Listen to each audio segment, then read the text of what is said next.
For many of us, family represents the very essence of life, the bedrock upon which our world is built. Yet, finding a partner who truly stands by you, a man who can embody the ideal husband and father, proves incredibly challenging. All too often, the intoxicating haze of new love clouds our judgment, leading us to commit our lives to someone who is not merely imperfect, but who, in grim reality, transforms into a waking nightmare. This chilling truth tragically unfolded in the life of Janet Abaroa, who resided with her husband and their newborn son in North Carolina, USA. At the tender age of 25, when this horrific incident occurred, Janet had already navigated a life marked by considerable hardships. In the years leading up to it, her singular focus had been on cultivating a stable family environment and becoming an exemplary mother to her child. Born on June 19, 1979, in a quaint Virginia town, Janet grew up in a substantial family. She was the seventh of 10 siblings. Their lives were deeply rooted in the Mormon faith, which held a profound and central role for each family member from early childhood. From a young age, Janet displayed remarkable strength and independence, coupled with a warm, friendly demeanor and a keen intellect. Her love for children was immense, and the dream of motherhood was one she cherished above all else. Academics came easily to her, and she consistently found ample time for athletic pursuits. Throughout middle school, she excelled in soccer, basketball, and swimming, continuing her athletic journey through high school and college, where she notably played for the University of Southern Virginia's local teams. It was during a student soccer match in 1998 that Janet first encountered a young athlete named Raven Abaroa, a player for the Southern Virginia men's national team. An immediate connection formed, blossoming swiftly into a deep love between them. Despite her naturally sociable and open nature, Janet remained steadfast in her commitment to her faith's principles, maintaining a respectful distance in their burgeoning relationship. After 2 years of courtship, Raven proposed to his beloved. By this time, Janet was 20, with her fiancé a year her junior. Their wedding took place in August 2000, within the sacred walls of the Mormon Temple in Washington, D.C. Following their union, the newlyweds embarked on the journey of building a life together. Their initial priority was securing employment to achieve financial independence. They collaboratively established a sporting goods store, complete with a sales team. This venture necessitated a move to Durham, North Carolina. The young couple settled into a rented suburban home and promptly began their work. To all outward appearances, their marriage seemed blissful. Friends and neighbors alike often remarked on their seemingly ideal partnership. Yet, as is often the case, much of this facade was merely for show. Problems swiftly began to surface. Janet frequently confided in her family and friends about Raven's infidelity with various women. On one occasion, her husband even departed for several days, though he eventually returned. This period proved incredibly agonizing for Janet, whose deepest aspirations centered on a large, robust family and children. The concept of loyalty was no mere platitude to her. She found herself at a profound crossroads, torn between her sincere love for her husband and her reluctance to sever their relationship. Adding to her anguish, not long after Raven's admission of infidelity, Janet discovered she was pregnant. While she had always yearned for a large family, and this news initially seemed like a dream fulfilled, her husband's ongoing behavior cast a dark shadow over her joy, leaving her feeling overwhelmed and terrified. The prospect of becoming a young, single mother weighed heavily on her mind. Moreover, she felt utterly lost regarding how to confront Raven's actions. Her isolation was further compounded by a limited circle of friends, often leaving her feeling solitary, far from her family's comforting presence. During her pregnancy, however, Janet forged close bonds with her neighbors, finding a few kindred spirits among them. This provided a much-needed emotional release. Eventually, her new friends even directly confronted Raven, attempting to appeal to his conscience and persuade him to cease his philandering while his wife was pregnant. These interventions seemingly had an effect, as he pledged to become a model husband. Yet, what value could the promises of a known deceiver truly hold? Despite lingering doubts, a semblance of normalcy appeared to return, particularly after the birth of their son, Caden, on October 17, 2004. The newborn completely captivated his mother's attention, her every thought consumed by the aspiration of being the perfect parent for him. This period coincided with a severe financial crisis gripping the young family. With Janet no longer contributing income, Raven became the sole provider, but his salesman's salary was woefully inadequate for 3 people. Their understanding landlord extended a 3-month deferment on their rent, empathizing with the Abaroa family's financial straits and recognizing the substantial initial investment a child demands. Despite this support, the couple struggled to resolve their pervasive money troubles, even resorting to seeking financial aid from their local church, which fortunately assisted them.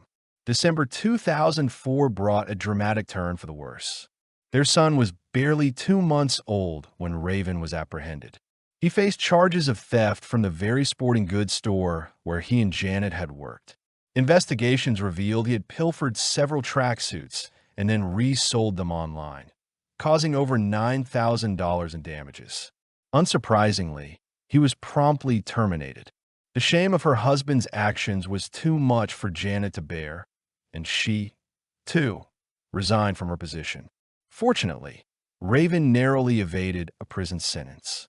He was ordered to pay $10,000 in restitution to the store and was handed a 2-year probationary period. Consequently, both parents found themselves jobless and penniless with an infant to care for.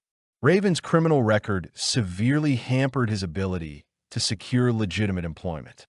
Despite these formidable challenges, the young family fought valiantly to stay afloat, relying on odd jobs and accepting aid from their loved ones. Several arduous months passed in this precarious state, until destiny unleashed its most devastating strike against the young family. April 26, 2005, began as a routine day. Janet collected Caden from daycare, and they headed home to prepare for dinner. Raven arrived that evening, shared a meal with his family, and then, after his wife and child had fallen asleep, departed for Morrisville to participate in a local mini-football match. Upon his return, he was confronted by a horrifying sight. His home had been transformed into the scene of a bloody tragedy. Janet lay on the floor in an unnatural position, submerged in a pool of her own blood, utterly devoid of life. Nearby, their infant son, miraculously unharmed, lay in his crib, crying. In a state of profound shock, Raven immediately dialed 911. He reported that his wife had been attacked and was covered in blood, though he claimed he couldn't comprehend what had befallen her, assuming she had been shot. However, upon their arrival, paramedics swiftly determined that Janet had not suffered a gunshot wound, but rather had been stabbed multiple times. The young mother had succumbed instantly to a fatal wound to her neck. The gruesome scene resembled a slaughterhouse, with the woman having lost approximately a third of her blood. She perished within their rented home in Durham. Yet, it wasn't merely the sheer scale of the bloodbath that proved most shocking. Janet was pregnant again, and the unborn child in her womb had also perished. The sheer brutality of the murder left police stunned. Their immediate task was to identify who could have perpetrated such a merciless act. Little did the detectives know, however, that this investigation would stretch on for nearly a decade. Following a thorough examination of the crime scene, Janet's body was transported to the forensic laboratory. The autopsy report revealed that Janet had sustained 3 deep stab wounds, one notably on her left arm, unequivocally indicating defensive actions. The 25-year-old also endured a severe blow to her chest, But it was the stab wound to her neck that proved fatal, claiming both her life and that of her unborn child. The assailant had severed an artery, leading to profuse and rapid bleeding. Janet would have lost consciousness within seconds, and typically, victims with such injuries succumb within minutes. Given the relatively few blows inflicted, the medical examiner found it impossible to ascertain the precise order in which they were delivered. Furthermore, the expert faced difficulty in pinpointing an exact time of death.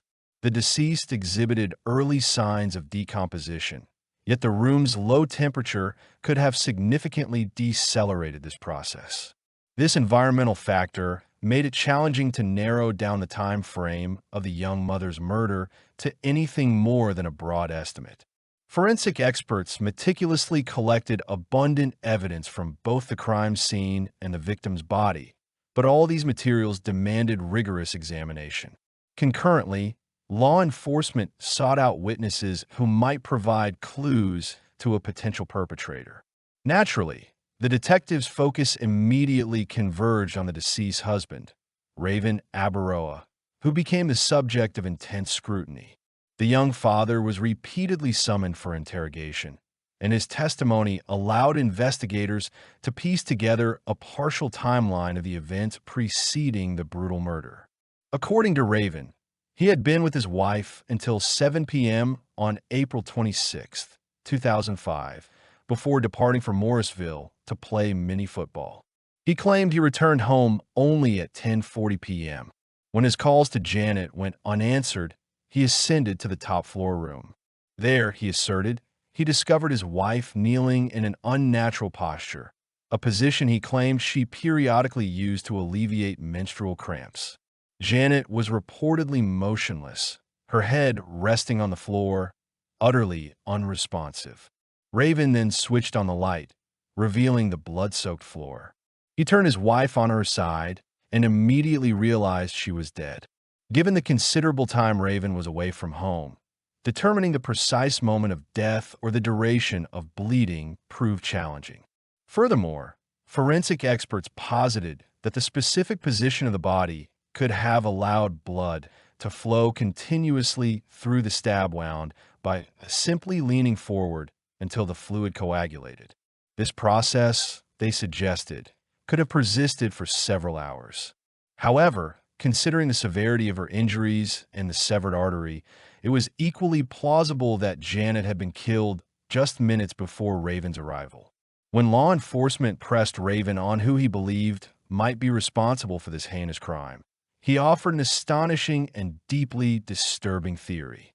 Raven suggested that, overwhelmed by the family's severe financial difficulties, Janet had simply reached her breaking point and taken her own life. He claimed that prior to her death, she had exhibited strange behavior and frequently blamed their struggles on her Christian sins. However, Janet's family and close friends vehemently dismissed this as an outright fabrication. They had been her confidants, the few individuals with whom she openly shared her painful experiences, and she had never uttered such sentiments. Furthermore, they emphasized Janet's profound religious devotion, asserting she would never have committed such an act. By this stage, detectives were already convinced that suicide was utterly impossible. Janet's injuries were of a nature that she could not have self-inflicted. Moreover, compelling evidence clearly indicated the presence of another individual in the house during the horrific attack, besides Janet and her child. A bloody shoe print and a fingerprint were discovered near the body.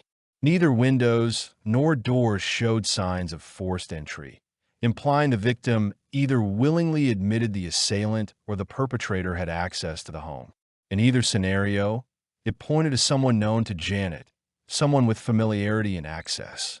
Curiously, there were no overt signs of struggle, save for one stab wound on her arm, consistent with a defensive maneuver. The attack likely occurred suddenly, especially if, as Raven claimed, Janet had already been asleep before he departed. Equally peculiar was that nothing seemed to be missing from the house, apart from Raven's laptop and a few kitchen knives. One of these knives was likely the murder weapon. Yet, The assailant had left untouched other valuables, the young mother's rings and jewelry, along with numerous expensive items that could have been easily pawned. This distinctly did not resemble a robbery, a theory quickly dismissed. At this juncture, direct evidence against Janet's husband was lacking, leading to his release. Nevertheless, detectives began to scrutinize him with renewed intensity. In the aftermath of the tragedy, Raven's behavior grew even more suspect. Barely a day later, he packed his belongings, took his son, and relocated to Utah. While one might argue this reaction was natural for someone unable to remain in a home where such a horrific event occurred, seeking solace from loved ones, his subsequent conduct told a different story. His own siblings, and even friends of Janet whom he encountered after the murder, later conceded that he did not exhibit the grief or demeanor of a man who had just lost his spouse. It was as if he felt utterly detached from what had transpired and displayed no interest in identifying the perpetrator. Raven clearly harbored no intention of pursuing the killer or seeking justice.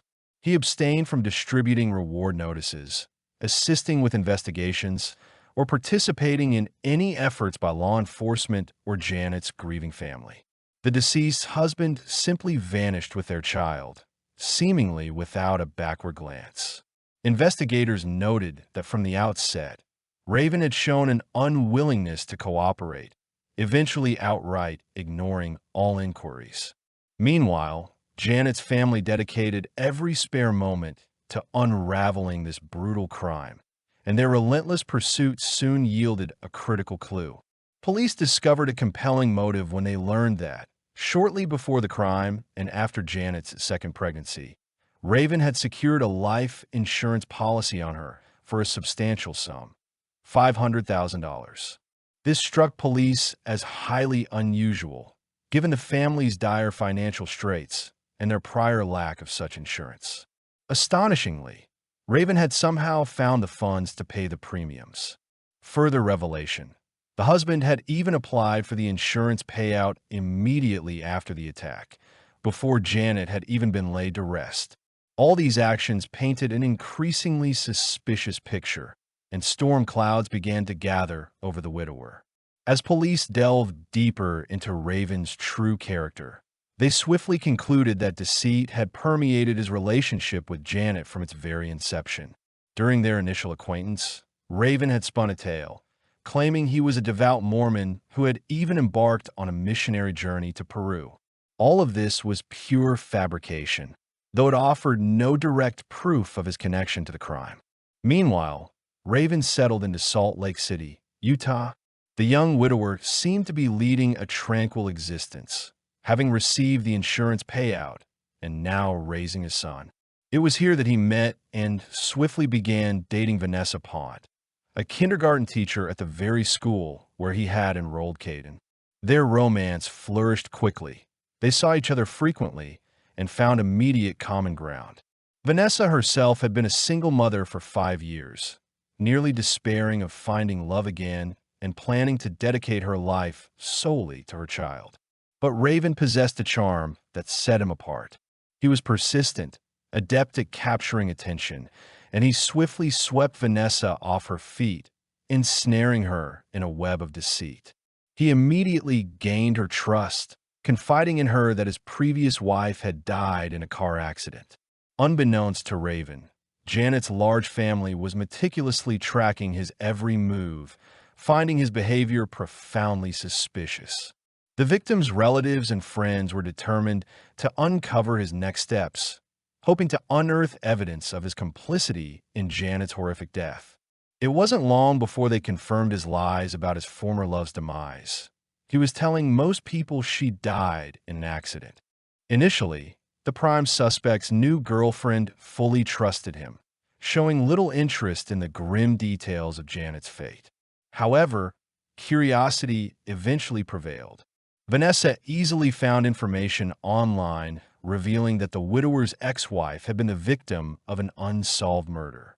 She learned her predecessor died from 3 stab wounds. Yet, even then, Raven managed to manipulate his naive lover. He painted himself as a victim, lamenting how the police and public were obsessed with blaming him for his child's mother's death, vehemently insisting he had nothing to do with it, claiming a robber had killed his wife. Astoundingly, this elaborate deception worked, and his new lover believed him.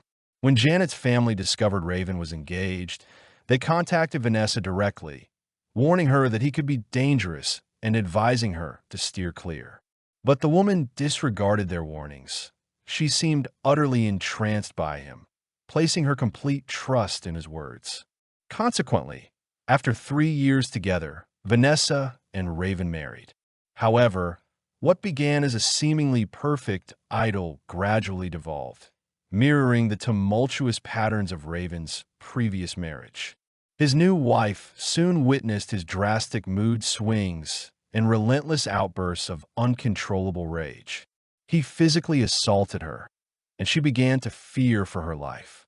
Their volatile relationship abruptly ended, just as swiftly as it had begun, their marriage lasting a mere 4 months. Under persistent pressure from detectives, Raven opted to address the press. He voiced a hope that law enforcement would at last resolve the case and apprehend the killer, thereby leaving him in peace, yet he simultaneously vehemently denied any involvement in the crime. It was during this period that a new, tenacious detective assumed control of the case, utterly determined to bring the young mother's killer to justice. Janet's family provided active assistance and full cooperation to the renewed investigation. Against this backdrop, Vanessa's unease intensified. She had frequently pondered whether her husband might have been capable of killing his first wife, and her initial trust had eroded into profound doubt regarding his integrity. Vanessa now felt he was indeed capable of such a heinous atrocity. Subsequently, she bravely came forward to the media. Vanessa corroborated that her ex-husband often exhibited deeply inappropriate behavior. The longer their relationship endured, the more convinced she became of his cruel aggression and his chilling capacity for bloody retribution. While Raven seldom resorted to overt physical violence against her, he lived in a perpetual state of agitation. According to her, the most terrifying incident in their tumultuous relationship occurred on Christmas Day, 2018, during yet another argument provoked by him. He forcibly confined Vanessa in the bathroom, declaring his desire to hit her, expressing his hatred, and stating that he wouldn't care even if she died. This harrowing experience marked the definitive turning point, leading to their breakup. Vanessa explicitly stated her profound fear of Raven, convinced he would readily harm her, just as he had, in her belief, likely done to his ex-wife. The new detectives embraced the investigation with renewed vigor, compelled to meticulously reconstruct the chain of events that culminated in the young mother's death. They, too, felt certain that Raven was the perpetrator. Despite their conviction that Raven was the culprit, the primary hurdle remained the widower's alibi. On the evening of the murder, around the time Janet was attacked, he was indeed at the stadium playing mini-football, and multiple witnesses corroborated his presence. Furthermore, the boot print discovered at the scene did not match the shoes worn by the prime suspect. Additionally, the bloody fingerprint on the door was conclusively determined not to belong to Raven. Yet, subtle elements of his behavior continued to raise alarms. Investigators meticulously reviewed the recording of Raven's 911 call. A significant red flag was his misidentification of the knife wounds as gunshot wounds, despite the obvious nature of the injuries. While this alone wasn't sufficient for charges, he was, after all, not a forensics expert and could have been genuinely confused, particularly in a state of shock. Police harbored deep skepticism. They believed Raven was intelligent and cunning, likely feigning ignorance to deliberately mislead the investigation. New detectives contacted Raven for a phone interview, posing a series of questions. The widower reiterated his account, but, as before, struggled to recall numerous critical details. This only intensified suspicion, especially when he resorted to accusing the police of incompetence. Raven claimed that several knives had gone missing from his house on the night of the attack, one of which he later found himself during a move. He asserted that police had overlooked it due to their alleged inattention, casting doubt on their ability to ever apprehend the true perpetrator. Detectives, however, were confident nothing had been missed. Forensic scientists had painstakingly examined the murder scene for an extended period. Regrettably, the years of an initially mismanaged investigation meant the new team faced immense difficulty reconstructing the original crime picture perfectly. Nevertheless, a growing body of compelling circumstantial evidence began to mount against Raven. Investigators reached out to Raven's other former girlfriends, and every single one corroborated his aggressive and violent tendencies, citing them as the primary reason for their respective breakups. Detectives also unearthed a peculiar detail. On the evening of the attack, prior to leaving the house, Raven had locked their dog in the garage. He had never done this before, and he offered no coherent explanation for his actions. However, to the police, this made chilling sense. Raven may have feared the dog would either defend his wife, thereby impeding his crime, or alert neighbors with its barking.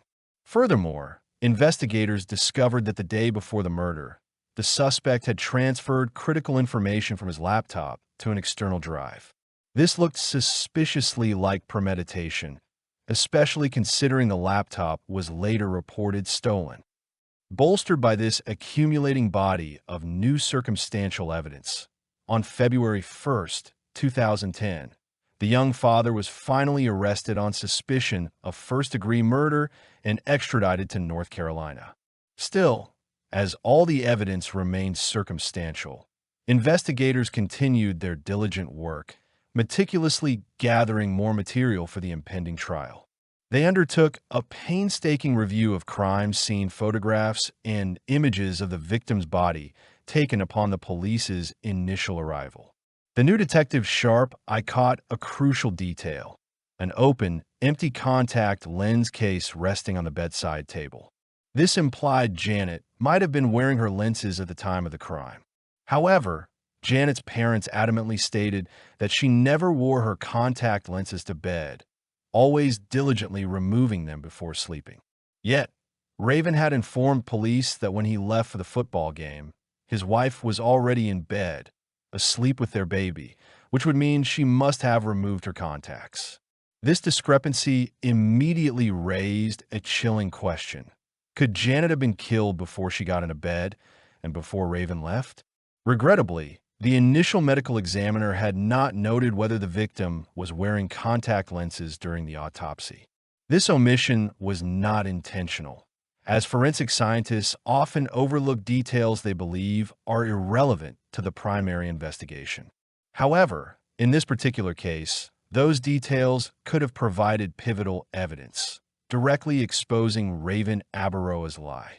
To definitively confirm or refute this crucial hypothesis, the exhumation of Janet's body became necessary.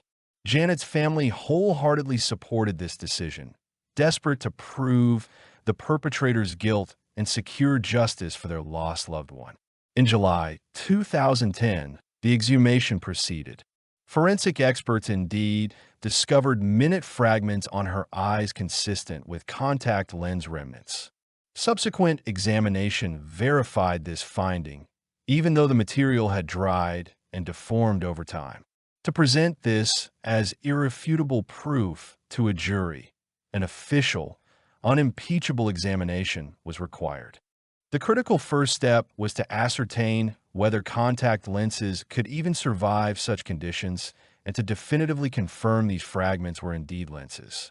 This led to a year-long, large-scale experiment.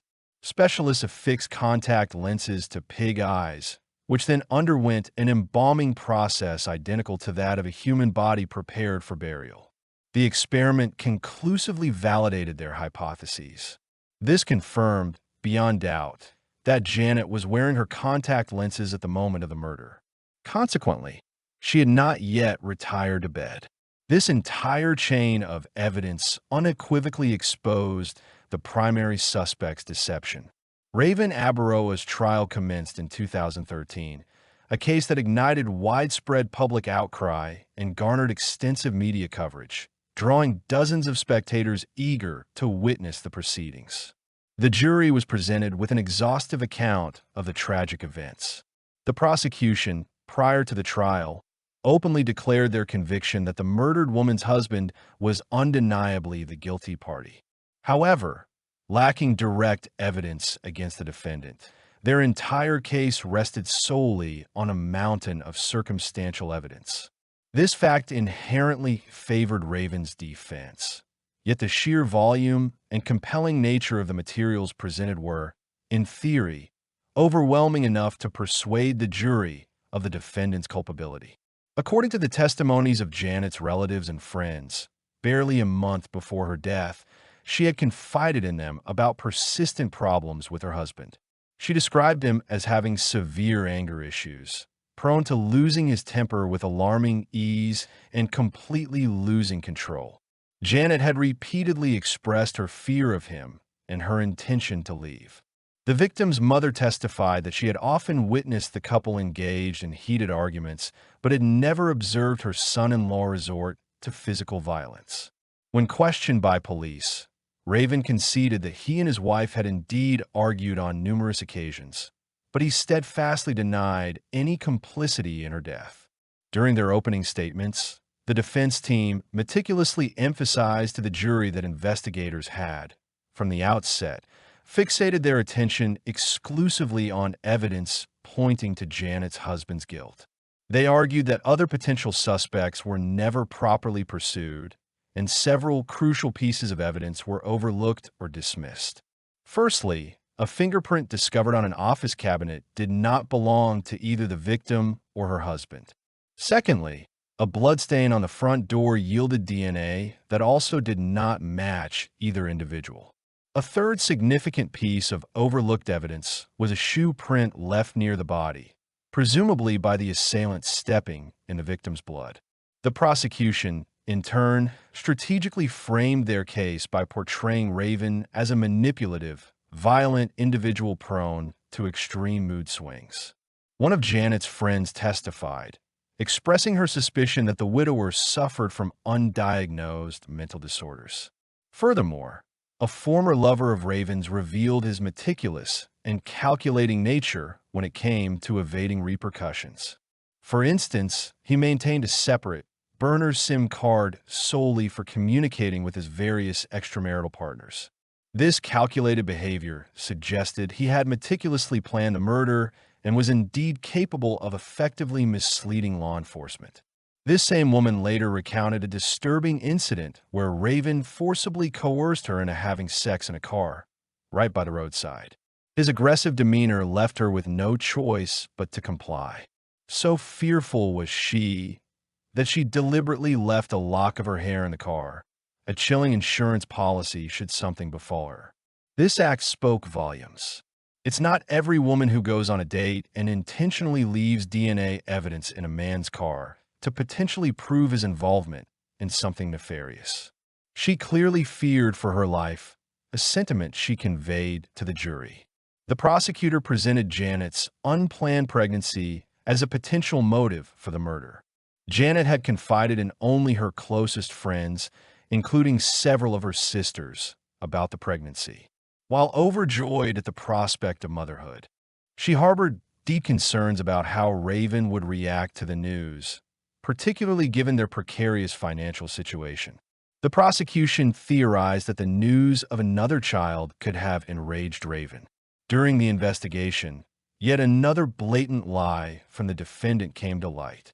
Raven had consistently maintained to the police that he discovered his wife already deceased. However, during a confession to a local church, he admitted that upon finding Janet, she was still alive and had even attempted to speak to him before losing consciousness and succumbing to her injuries. Detectives also began to suspect that Janet had been having an affair. She reportedly planned to move out of her husband's house and had been in contact with her ex-boyfriend, Scott, for some time. However, the nature of their correspondence indicated a burgeoning, not intimate, relationship. Given this newly uncovered, potentially character-damaging information about the victim, the defense successfully filed a motion for a mistrial, arguing that Janet's character had not been fully or accurately represented. The request was granted, and the next phase of the trial was set for March 2014. By March 2014, Raven had struck a plea deal with the prosecution, admitting his guilt to the lesser charge of voluntary manslaughter in his wife's death. Based on this agreement, he received a sentence of 10 years in prison, with eligibility for parole after serving 8. Crucially, the 4 years he had already spent incarcerated awaiting trial were immediately credited toward his sentence. Custody of their son was granted to Janet's family. Astonishingly, the man responsible for her death was released from prison on Christmas Day, 2017, at the age of 39. He subsequently returned to Utah, where he reportedly resides to this day. This outcome, perceived as a shocking level of justice, left the victim's family outraged. They felt this sentence was woefully inadequate. Janet could never be brought back, yet her killer continued to live a complete life. Nevertheless, the family found some solace in having achieved at least this minimal measure of justice. If my presentation of this case resonated with you, I encourage you to subscribe to the channel, and please show your support for this video with a like and a comment. Thank you all for watching, and goodbye for now.